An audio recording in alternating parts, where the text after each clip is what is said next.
زمانے میں بیانات چھوڑنے کا ارادہ آ گیا تھا. میں یہاں جب بیان کیا کرتا تھا نا, تو میں تو بیان کر رہا ہوں 14 سال کی عمر سے, بلکہ 13 سال میں شاید میرا پہلا بیان تھا تبلیغ والوں میں. تو 14 سال کی عمر تو مجھے پراپر یاد ہے, باقاعدہ بیان کیسے کرتا تھا. قرآن لے کے بیٹھتا تھا, سامنے کچھ اپنے ہی دوست احباب ہوتے تھے تو وہ پڑھاتا تھا ان کو. پھر ہوتے ہوتے بعض دفعہ 18 سال کی عمر میں نے جو بیان کیا تو اس میں فوج کے بڑے بڑے آفیسر بیٹھے ہوئے تھے, کرنل بریگیڈیئر لیول کے. تبلیغی جماعت آئی ہوئی تھی تو میرا بیان تھا, وہ تبلیغ میں بیان نہیں تھا, بیان میرا ہر جمعرات کو ویسے ہی ہوتا تھا. تو اس میں فوج کے آفیسرز آئے تھے تو مجھے اس سے عمر یاد رہ گئی. وہ بیان بڑا شاندار ہوا. تو میرے والد صاحب بھی تبلیغ میں تھے, فوج سے ان کے تعلقات بھی تھے, فوجیوں سے دوستیاں بھی تھیں. تو انہوں نے میرے والد صاحب سے پوچھا, یہ آپ کا بیٹے نے بڑا ٹائٹ بیان کیا ہے, اس کی عمر کتنی ہے؟ تو انہوں نے کہا انہی سے پوچھ لو. مجھ سے پوچھا تو مجھے اس طرح سے یاد رہ گئی عمر, ورنہ ڈیٹ کوئی لکھ تھوڑی. میں نے کہا 18 سال. پھر انہی دنوں میں مسجد کے ممبر پہ بھی بیان کرتا تھا تو لوگ بیٹھتے تھے. پھر میں یہاں آیا, اچھا اثر نظر نہیں آ رہا تھا کسی پہ. 2-4 آدمیوں نے داڑھی رکھ لی تھی, 2-4 پابندی سے تو آ رہے تھے لیکن کوئی نظر نہیں آ رہا تھا کچھ. پھر جب میں یہاں آیا تو یہاں تو 10 سال پہلے آیا ہوں, 2007 میں. یہاں بیٹھ کے نیچے بیان کرتا تھا, 8-10 آدمی بیٹھے ہوتے تھے. تو وہ 8-10 کے 8-10 وہ 10 بارانیوں کے دے رہے, اور وہ جو 8-10 جتنے بیٹھ رہے تھے وہ جیسے پہلے دن تھے ویسے کے ویسے ہی, کوئی چینجنگ نہیں. تو میں نے ارادہ کیا چھڑو یار, یہ کیا کرنا ہے, کوئی اور کام کرو. تو پھر ہوا یہ کہ جب یہ عثمان جو ہے نا, جو muftitarikmasood.com ویب سائٹ کے ایڈمن ہیں, انہوں نے ویب سائٹ بنائی اور پھر بیانات باہر جانا شروع ہوئے. تو وہاں جو لوگوں کا رسپانس آنا شروع ہوا نا, وہ ہٹو بچوں قسم کا تھا.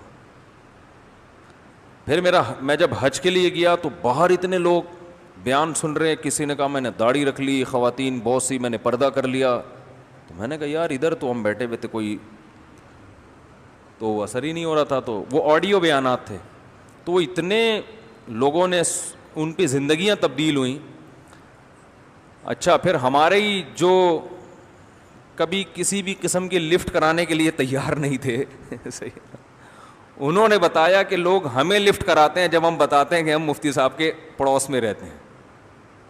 یعنی وہ مجھے لفٹ نہیں کرا رہے لیکن لوگ ان کو لفٹ اس لیے کرا رہے ہیں. دلچسپ واقعہ سناتا ہوں. میں جہاں کرائے پہ رہتا تھا نا, ابھی تو گھر میں نے چینج کر لیا, تو جو ہمارے مالک مکان تھا ان کے بیٹے نے کبھی مجھے نہیں یاد پڑتا سلام بھی کیا ہو کہ جی مفتی صاحب السلام علیکم. بس کرایہ لیا, پتلی گلی سے نکلے. اس کی کہیں جاب لگ گئی ملیشیا میں. ملیشیا سے اس کا آنا ہوا تو اسپیشل مجھ سے ملنے کے لیے آیا گھر کے اندر کہ آپ سے ملاقات کرنی. حالانکہ وہ اوپر والے پورشن میں مالک مکان, نیچے ہم, اتنا قریب کبھی ملاقات کے لیے نہیں آیا. تو اسپیشل ملنے کے لیے آپ سے ملاقات. میں نے کہا جی بیٹھیں گھر میں, چائے ہے, خیریت؟ کہہ رہے یار میں ملیشیا گیا, لوگ مجھے بتا رہے تھے ان کا بیان سنا کرو ٹھیک ہے, ملیشیا گیا تو وہاں لوگ کہہ رہے تھے ان کا بیان سنا کرو. تو میں نے کہا یہ تو ہمارے کرایہ دار ہیں بھائی. تو کہہ رہے پھر مجھے خیال ہوا کہ تھوڑا سا آپ سے سلام دعا کر لینی چاہیے. سمجھ رہے ہیں, اصل میں ہر آدمی میں ہر چیز کو سمجھنے کی صلاحیت نہیں ہوتی. بعض اب آپ جس پہ محنت کر رہے ہوتے ہو وہ سمجھ ہی نہیں رہا ہوتا کہ بندہ بول کیا رہا ہے. تو جب آپ کی بات پھیلتی ہے نا تو بہت, دیکھو مجھے یہ مثال تو نہیں دینی چاہیے, میری کیا اوقات. آپ صلی اللہ علیہ وسلم نے مکہ میں جب دعوت دی تو پبلک کی سمجھ میں نہیں آ رہا تھا. مدینہ والوں کو دعوت دی نہیں لیکن سمجھ میں آ گیا. وہ چھپ چھپ کے آپ کے ہاتھ پہ آ کے بیعت ہونے لگے اور کہنے لگے آپ ہمارے یہاں آ جائیں ہجرت کر کے, حالانکہ ان کو نبی صلی اللہ علیہ وسلم نے دعوت دی نہیں. تو وہی بات ہے نا, حدیث میں آتا ہے رب مبلغین او عام سامع, جس کو بات پہنچائی جا رہی ہے بعض دفعہ اس میں اتنی صلاحیت نہیں ہوتی, اس لیے نبی نے فرمایا بات آگے پھیلا دو, اگلے میں اس سے زیادہ صلاحیت, وہ سمجھ جاتا ہے کہ یہ مولانا صاحب کہنا کیا چاہ رہے ہیں. میں جب بیان کرتا لوگ کہتے کیا شادی شادی لگا کے رکھی ہوئی ہے, کیا شادی شادی لگا کے رکھی ہوئی. اب جن کی سمجھ میں یہ شادی کا فلسفہ آ گیا نا, کہہ رہے ہیں یار مولانا صاحب نے بات کیا کی ہے, بہت خاندانی, یہ تو ایسا, اس کے نہ کرنے کے تو نقصانات بہت زیادہ ہیں, یہ تو تباہی ہے اگر اس کو پروموٹ نہیں کرتے. جن کی سمجھ میں آ گیا, نہیں آیا وہ اب بھی اعتراض کرتے رہتے ہیں. تو بھائی آپ کبھی ہمارے پاس آ کے بیٹھ کے جو سنانا ہے سنائیں, پھر جب ہماری سنیں گے تو آپ کو پتہ چلے گا مفتی صاحب جو ممبر پہ بیٹھ کے شادیوں کی باتیں کرتے ہیں پورے کانفیڈنس کے ساتھ, پوری ذمہ داری کے ساتھ, تجربوں کے بعد, مشاہدے کے بعد, قرآن و حدیث کی نصوص سامنے رکھنے کے بعد, اور ان دلائل کا جواب کسی کے باپ کے پاس نہیں ہے. سمجھ رہے ہو؟ ایسے نہیں کہ منہ دھویا اٹھ کے ممبر پہ بیٹھ کے شادی شادی شروع کر دی. دلائل ہیں دلائل, صحیح ہے نا. تو اب یہ کہ اس کا کلپ اٹھا کے مفتی صاحب کو بھیج دو, فلانے کا بیان اٹھا کے دیکھو یہ مفتی صاحب کا دماغ سیٹ ہو جائے, تو اللہ کا شکر ہے الحمدللہ, بڑی باتیں نہیں کرتے, ہمارا دماغ اللہ کا شکر ہے سیٹ ہے. سمجھتے ہو کہ نہیں سمجھتے؟ تو یہاں بیٹھ کے پھینکنے کے لیے نہیں بیٹھے. تو ہمارے جو دلائل ہیں, جو بھی میں دعویٰ کر رہا ہوں نا, جتنے دعوے میں نے کیے ہیں کر رہا ہوں, میں نہیں کہہ رہا کہ انسان سے غلطی نہیں ہو سکتی. ان دعووں کے پیچھے ایک بہت مضبوط دلیل ہوتی ہے, کمزور نہیں ہوتی, بہت مضبوط. ہاں یہ ضرور ہے کہ ہر دلیل ہر بیان بھی نہیں آتی, کیونکہ ہر دفعہ دعوے کے بعد پورے دلائل ہو تو پورا بیان ایک ہی ٹاپک پر ہوتا چلا جائے گا. تو یہ جو میں 4 شادیوں پہ چیخ رہا ہوں, 2 3 شادیاں کرو, یہ مذاق نہیں کر رہا. سمجھتے ہو کہ نہیں؟ کرونا وائرس کے بارے میں جو میرا پہلے دن بیان تھا آج بھی وہی ہے, چینج نہیں ہوا. اور لوگوں کے بیانات روزانہ کیا ہو رہے ہیں؟ چینج ہو رہے ہیں. تو کرونا تو چلو وہ تو ایک الگ قصہ ہے, کرونا کو شادیوں سے نہ ملائیں آپ. تو یہ جو میں باتیں کرتا ہوں نا 2 3, یہ مذاق نہیں کر رہا. اس سے جو تباہیاں پھیل رہی ہیں نا نکاح نہ کرنے سے, وہ تباہیاں اگر علماء دیکھ لیں تو میں سمجھتا ہوں ڈنڈے لے کے شادیاں کرانا شروع کر دیں. آپ لوگوں کی ڈنڈوں سے مار کے کرائیں. جتنی ہمارے معاشرے میں جو تباہی پھیل رہی ہے نا, میں نہیں کہہ رہا ہر چیز کے پیچھے اس فلسفے کا ہاتھ ہے, نہ. اگر آپ غور کریں گے نا 80% معاشرے میں تباہی صرف دیر سے نکاح اور ایک بیوی پر اکتفا کا نتیجہ ہے. 80%. بہت کچھ ہے. جس کی 4 6 بیٹیاں ہیں, بینکوں سے سود لے رہا ہے, وہ حج نہیں کر رہا. آپ اس کو 100 دفعہ بولو حج کرو, بولے بھائی میں 4 پلاٹ بیچ کے حج کرنے جاؤں گا تو بیٹیوں کی شادی تمہارا باپ کرے گا؟ اس کا کسی مفتی کے پاس کوئی جواب بولو بھائی نہیں ہے, کسی کے پاس جواب نہیں ہے. ایک مولانا صاحب نے مسئلہ بتایا مفتی صاحب نے ممبر پہ کہ اگر آپ کے پاس پلاٹ ہے تو آپ پہ حج کرنا فرض ہے, بیٹی کی شادی پہ بیٹی کو جہیز دینا واجب.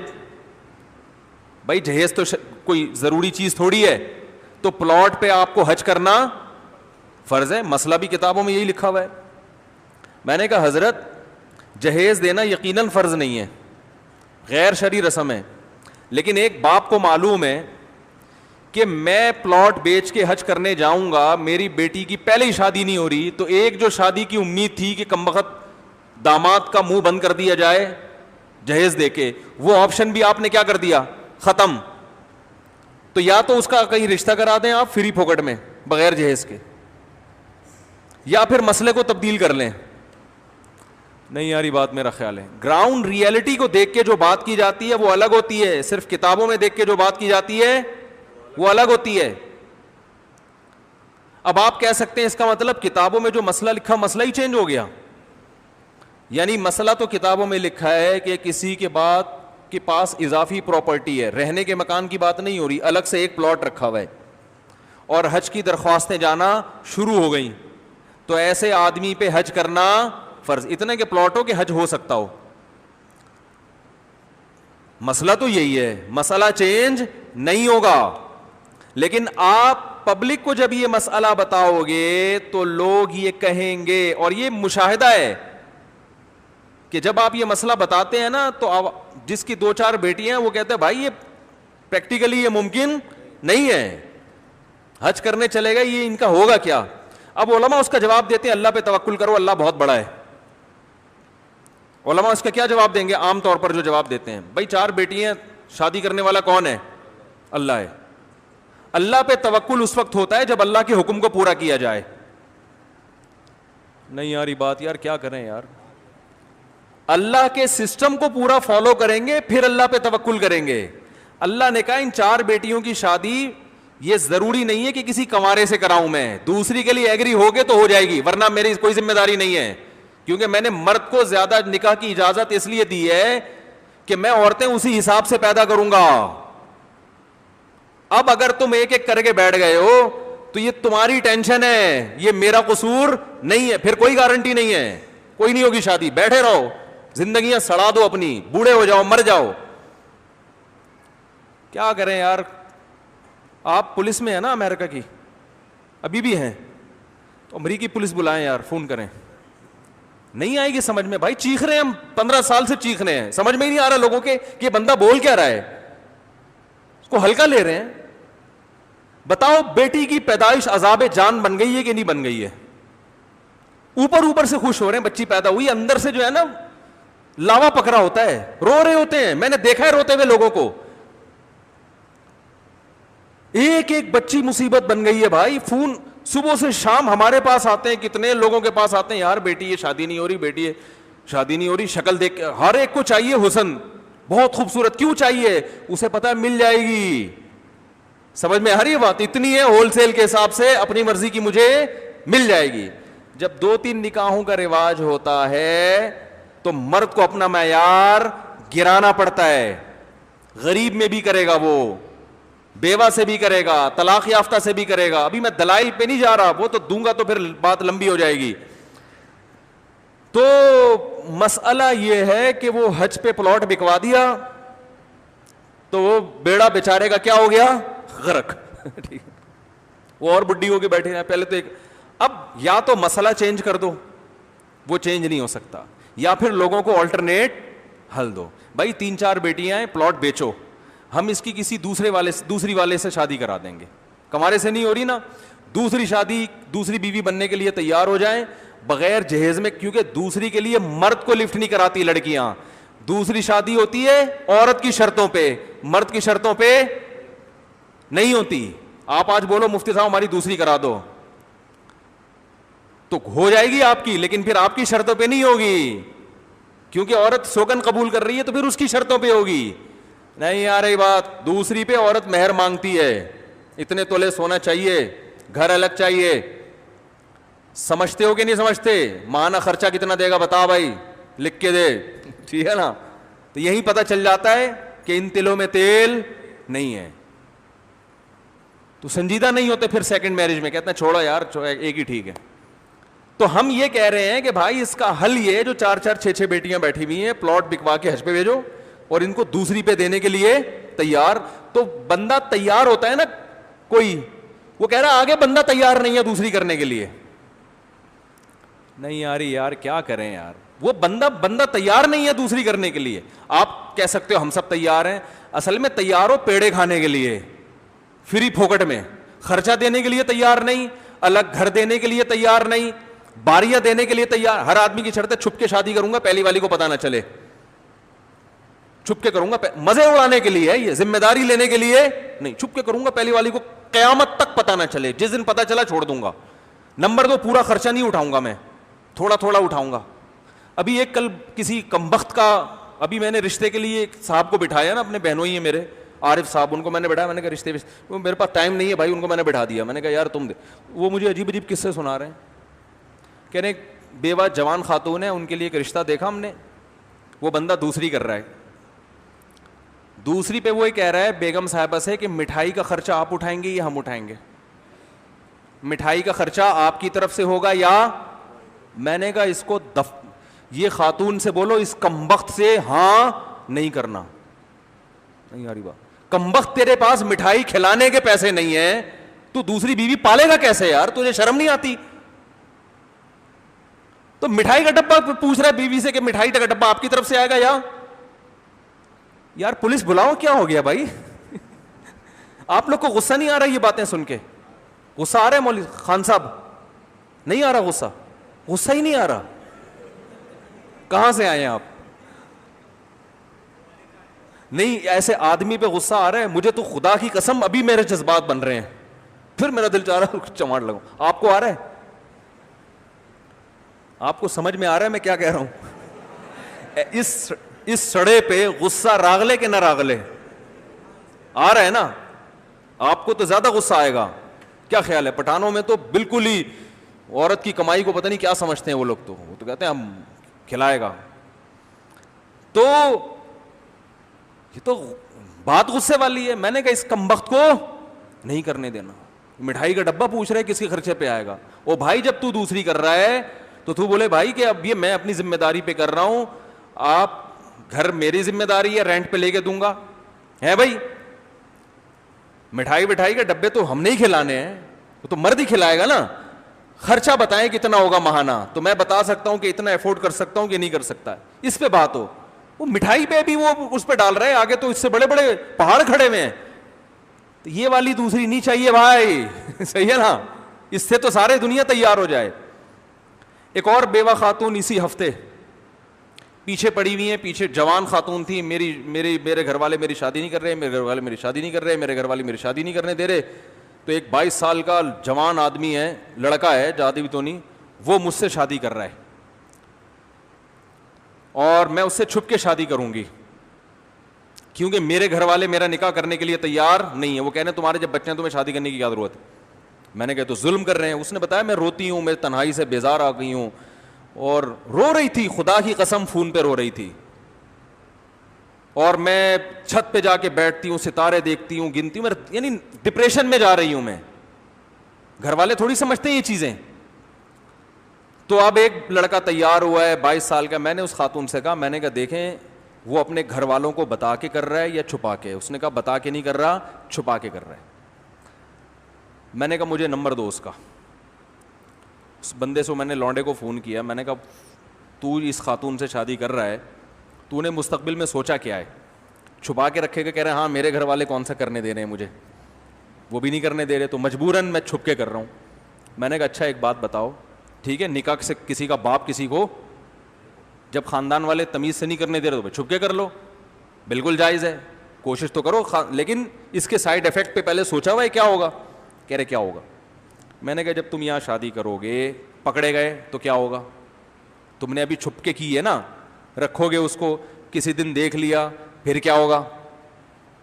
کہہ رہے پھر کیا ہوگا, کچھ بھی نہیں, میں نے تو سوچا ہی نہیں. میں نے کہا پھر تیرے باپ کو بھی اس کو رکھنا پڑے گا, یہ بتا دوں میں. سمجھ میں نہیں آ رہی بات. دیکھو اس طرح بات کیا کرو رشتے والوں سے, نرم لہجے میں بات. یہ تو میں نے باپ کی بات نہیں کی اس سے, وہ تو آخر میں آ کے, لیکن شروع میں تو بڑے تمیز سے. میں نے کہا اگر آپ کے والدین کو پتہ چل گیا تو یہ نہیں ہوگا کہ آپ اس کو چھوڑ دیں, کیونکہ پہلے ایک دفعہ بیوہ ہو چکی ہے, دوبارہ طلاق کا دھبا لگے گا. میں نے کہا دم ہے, چلو چھپا دیا, ماں باپ نہیں کرنے دے رہے, لیکن جس دن والدین کو پتہ چلا, یہ بیان شروع ہو گیا میرا, ذہن میں رکھیں, جس دن والدین کو پتہ چلا تو اس دن آپ تو فوراً سائڈ پہ پتلی گلی سے نکل لو گے. اس کا تو بیڑا غرق. کیا خیال ہے, پہلے ایک دفعہ بیڑا غرق ہو چکا ہے, دوبارہ کہہ رہے یہ تو میں نے سوچا ہی نہیں. میں نے کہا نمبر 2 اولاد ہو گئی تو. میں نے کہا اگر حمل ٹھہر گیا اور بچہ ہو گیا تو. میں نے کہا تم اس بچے کے باپ ہوگے, خرچہ اٹھاؤ گے, نادرا میں لکھواؤ گے کہ یہ میرا بچہ ہے, یا باپ لیس بچہ رہے گا. کہہ رہے یہ تو میں نے سوچا نہیں. میں نے کہا شرم نہیں آتی تمہیں, ایک لڑکی کو الو بنا رہے ہو, بیوقوف بنا رہے ہو, جذبات سے کھیل. پھر میں اس خاتون کو فون کیا, وہ خاتون بیان سنیں گی, یہ جو میں بیان کر رہا ہوں نا سنتی ہیں پابندی سے. اس خاتون کو میں نے فون کیا, یہ ٹھیک بندہ بولو بھائی نہیں ہے, یہ الو بنائے گا, کچھ دن آپ کو استعمال کر کے ٹیشو پیپر کی طرح ڈسٹ بن میں, ارے بولو یار, پھینک دے گا. لیکن خواتین پہ نا آج کل عشق اور محبت کے جنون ایسے سوار ہوتے ہیں کہ ان کو الو بنانا دنیا کا سب سے آسان کام ہے. نہیں جی ایکچولی وہ بہت اچھا آدمی ہے, ایکچولی میں نے تو اس کو بہت طرح سے پرکھ کے دیکھا ہے, میں نے تو ایکچولی میں نے کہا بھائی ایکچولی کچھ نہیں ہوتا, اس کے پاس میرے سوالات کے جواب نہیں ہے. نہیں دیکھیں ایکچولی وہ تو انسان ہے, ایسا. میں نے کہا کر لو, جاؤ بھاڑ میں, ہمیں کیا, جب تمہیں انسان کا بچہ بن کے ایک بنانا چاہ رہے ہیں تمہاری, نہیں انہوں نے کر لی شادی, ایک ہفتے بعد فون آئے وہ تو الو کا پٹھا ہے, وہ تو یوں ہے, وہ تو فلانا ہے, وہ تو ڈمکانا ہے, گالیاں دے رہی ہیں, اور میں جا رہی ہوں اس کے گھر میں لڑوں گی, میں یہ کروں گی, میں وہ کروں گی. تو یہ ہو رہا ہے دوسری, کیونکہ تمیز کا آدمی جب شریف لوگ عزت دار لوگ ہمت نہیں کریں گے تو یہ لونڈے لپاڑے کیا ہوں گے؟ صحیح ہے نا, تو یہ لونڈے لپاڑے ہی آئیں گے اس فیلڈ میں آگے. تو اب مجھے ایک بات بتاؤ, کسی عالم کے پاس, کسی مفتی کے پاس اس جیسی لاکھوں بیوہ عورتوں کا کوئی حل ہے جو یہ کہتے ہیں نہیں ایکچولی دوسری میں تو بڑے مسائل ہیں, بڑے خرچے اور بڑی نہیں اس زمانے میں نہیں کرنی چاہیے, اس کا مطلب ان عورتوں کا بیڑا غرق کر رہے ہیں. اور ایسی بہت سی کنواریاں بھی ہیں. تو ہونا یہ چاہیے اسٹائل آپ کا, بھائی کرنا ہے یہ کام, عزت دار لوگوں کو, ذمہ دار لوگوں کو یہ کام کرنا ہے اور ذمہ داری پوری کر کے کرنا ہے. عدل نہیں ہو سکتا, تیرا باپ بھی عدل کرے گا, کیوں نہیں ہو سکتا عدل؟ ایسے ہونا چاہیے اسٹائل. بھائی کیوں نہیں ہو سکتا عدل؟ جو تجھے کیڈو پہاڑی پہ بولو تو چڑھ کے آ جائے گا, کیڈو پہاڑی پہ چڑھ جائے گا. یہ تجھے بولو ویلیاں لگا لو, لگا لے گا کہ نہیں لگا لے؟ کتنے کوئی سر پھٹ چکے ہیں پھر بھی ویلیاں لگاتے ہیں. اسے بولو یہ کر لو, یہ کر لے گا. سارے بڑے بڑے کام تو اس سیاست میں کھڑے ہو جاؤ, کھڑا ہو جائے گا. یہ سارے کام نوجوان سے کرواؤ جس کے لیے بڑی ہمت چاہیے, یہ کرنے کے لیے تیار ہے. دوسری شادی کی بات آئے گی تو بجائے ہمت بڑھانے کے ہمت گھٹائی جاتی ہے. ہمت دلانی چاہیے, بھائی کر یار, کسی بیوہ کو, کسی طلاق یافتہ کو سہارا دے, ثواب ہے. ڈنکے کی چوٹ پہ کر, ایسی کی تیسی, جس نے جو اکاڑنا ہے اکاڑ لے, کر ایسے یار, اللہ مدد کرے گا. نکاح کرنے والے کی مدد کا کس نے وعدہ کیا ہے؟ اللہ نے. ایسی کی تیسی دیکھا جائے گا یار, دیکھتے ہیں کسی کے باپ میں دم میں روک کے دکھائے. کل تیری بیٹیوں کو بھی ضرورت پڑ سکتی ہے, تیری بہنوں کو بھی ضرورت پڑ سکتی ہے. ایسے اسٹائل کیا ہونا چاہیے؟ یہ رہنے دو. وہ بھی 15 سال ہو گئے, ہل نہیں رہے اپنی جگہ سے, ہل نہیں رہے. تو پھر وہی ممی ڈیڈی کا اسٹائل ہے یار, ایکچولی یوں. تو بیٹھے رہو پھر آرام سے, قوم کی عورتوں کا بیڑا غرق کر دو. اور یہ صرف قوم کی عورتوں میں تمہاری اپنی بیٹیاں بھی داخل ہیں, یہ بتا دوں میں, وہ بھی داخل ہیں. کل ان کے ساتھ بھی یہ مسائل ہو سکتے ہیں جو دوسروں کے ساتھ ہیں. تو بچی کی پیدائش ایک عذاب بن گئی ہے بھائی. اور پھر گروتھ روکنے کا نتیجہ کیا ہے کہ 2 بچے ہی اچھے, اس میں جس کے بیٹیاں ہو گئیں وہ بیٹے کی لالچ میں بڑھاتا ہے, اس کے ویسی 6 ہو جاتی ہیں, وہ اور ٹینشن میں. تو ان مسائل کا کسی کے باپ کے پاس کوئی جواب نہیں ہے. سمجھ میں نہیں آ رہی میرا خیال ہے بات. تو یہ باتیں میں کرتا تھا, لوگ کہتے تھے پاگل ہو گیا ہے. اب شکر ہے بہت سے سمجھدار لوگ بھی سن رہے ہیں, کہہ رہے ہیں یار well done, keep it up مفتی صاحب, بالکل خاندانی, جانے دو. سمجھتے ہو تو کہاں سے کہاں بات چلی تھی. تو میں یہ کہہ رہا تھا, مجھے جو موٹیویٹ کیا ہے یا موٹیویشن ملی ہے وہ لوگوں کے کمنٹس پڑھتا ہوں میں پابندی سے. جو نیگیٹو کمنٹس ہوتے ہیں وہ بھی پڑھتا ہوں, اس سے اپنی اصلاح کا موقع ملتا ہے کہ یار یہ بات غلط ہو گئی, آئندہ صحیح کر لو. میں تو علماء سے کہتا ہوں اپنے بیان ذرا یوٹیوب پہ ڈالو, پھر پتہ چلے گا کتنے پانی میں ہو. ٹھیک ہے نا, کیونکہ مریدین جو آپ کے دائیں بائیں بیٹھے ہیں نا, وہ آپ کی ہر الٹی سیدھی چیز کو بھی کیا کہہ رہے ہوتے ہیں, well done, keep it up, حضرت جی ویل ڈن. وہ چونکہ حضرت جی سمجھتے ہیں آپ. جب اوپن بیان جائے گا نا تو پھر یوٹیوب پہ کچھ حضرت جی سمجھیں گے, کچھ نیوٹرل ہوتے ہیں, کچھ آپ کے اگینسٹ ہوتے ہیں. وہ جو کمنٹس آتے ہیں نا وہ ہوتے ہیں بیلنس ہوتا ہے, پتہ چلتا ہے آپ کدھر